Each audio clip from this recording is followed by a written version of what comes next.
بسم اللہ الرحمن الرحیم۔ حضرت عمر فاروق رضی اللہ عنہ نے اپنے دور میں حکم لگا دیا کہ دودھ میں پانی نہ ملایا جائے۔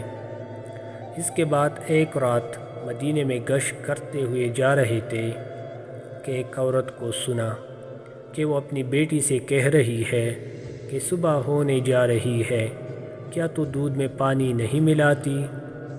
لڑکی نے جواب دیا کہ میں کیسے دودھ میں پانی ملاؤں جبکہ امیر المومنین نے منع کر دیا ہے۔ ماں کہنے لگی کہ لوگ تو ملاتے ہیں، تو بھی ملا دے، عمر کو کیا پتہ۔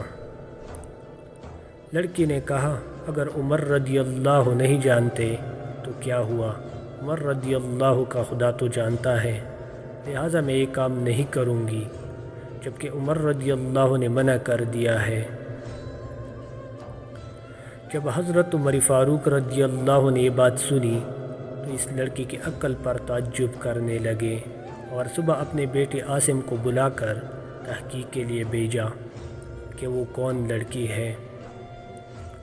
معلوم ہوا کہ بنو ہلال کی ایک لڑکی ہے، پھر حضرت عمر رضی اللہ نے اس کا نکاح اپنے بیٹے عاصم سے کر دیا اور اس لڑکی سے عاصم کو ایک لڑکی ام عاصم پیدا ہوئی اور اس سے حضرت عمر بن عبدالعزیز کے والد عبدالعزیز کا نکاح ہوا۔